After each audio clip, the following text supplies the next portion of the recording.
I didn't catch him cheating. I discovered a whole life I was never meant to see. So sit patiently and listen to today's story. The phone that wasn't mine. I found the phone by accident. That's what makes it worse. It wasn't hidden under a mattress or locked in a drawer. It wasn't buried behind passwords or secrets. It was sitting openly in the center console of his car, face down, silent, innocent. Too innocent. I was just borrowing Daniel's car to run to the grocery store.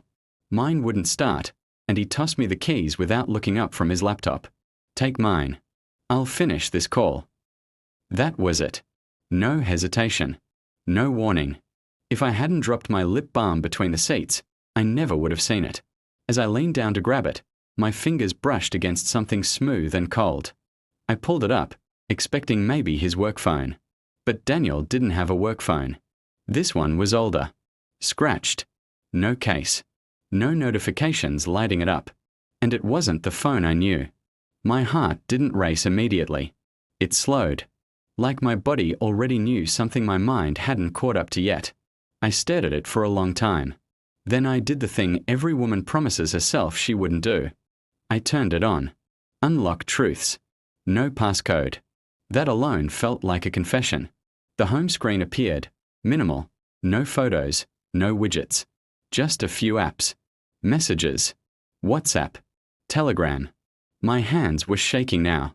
I told myself I was overreacting. Daniel was a software engineer. Maybe it was for testing. Maybe it was old. Maybe. A message popped up. Did you miss me last night?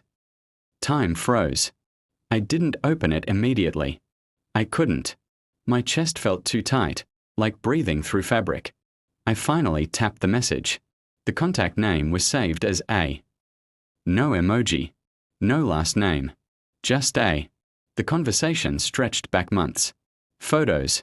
Voice notes. Laughing. Arguments. Apologies. I wish.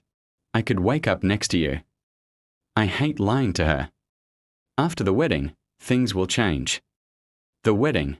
Our wedding. I was supposed to marry Daniel in 3 months. I didn't cry. Not yet. I scrolled until my hands went numb. This wasn't a fling. This wasn't curiosity. This was a life. A second one. The man I thought I knew. Daniel and I had been together for 5 years. He proposed on a rainy evening, on the balcony of our apartment, with a ring he'd designed himself. I said yes before he finished the question. He was kind, consistent, predictable in the way that made me feel safe.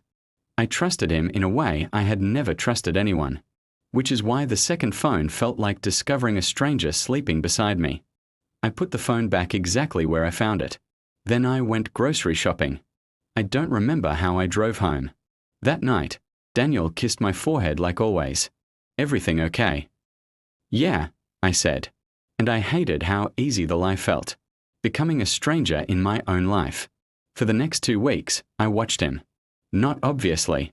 Quietly. I noticed things I had ignored before. How he stepped outside to take certain calls. How he angled his primary phone away from me. How he smiled at nothing. I started sleeping lightly. One night, around 2:30 a.m., I heard him get out of bed. I didn't move. Through half-closed eyes. I watched him open the dresser drawer, the one he said was just cables and junk. He pulled out the second phone and walked into the bathroom. He didn't lock the door. I heard whispering. Soft laughter. My heart didn't break then. It hardened. The woman on the other side. I needed to know who I was. Not because I wanted to confront her. Because I needed to understand how my life had split in two. One afternoon, while Daniel was at work, I turned on the second phone again. I opened WhatsApp.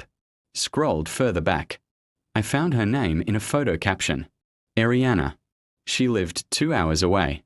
She thought Daniel was single. At least, that's what the earlier messages said.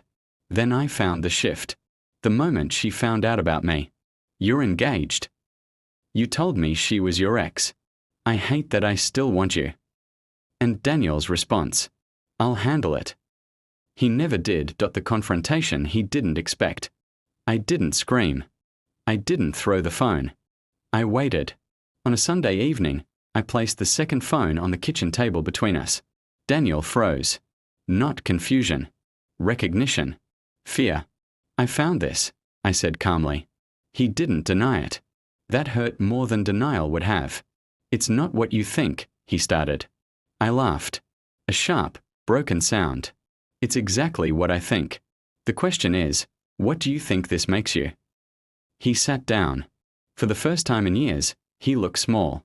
I was going to end it, he said. After the wedding. I asked. Silence. That was my answer. The real betrayal. Cheating wasn't the worst part. The worst part was this. He planned to marry me anyway. To keep both lives. To let me stand at the altar smiling while another woman waited for messages from the bathroom. I love you, he said. But I didn't want to lose her either. That sentence ended everything. Not the affair. Not the phone. That sentence.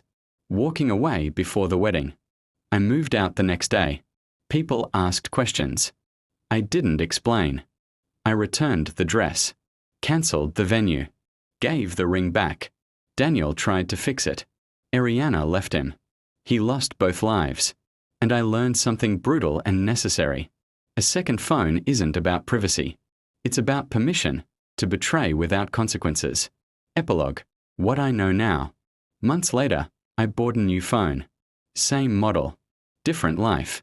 Sometimes I think about the woman I was, the one who trusted without question. I don't hate her. She didn't know she needed protection. Now I do. And if I ever see a second phone again, I won't wonder. I'll walk away. E&D.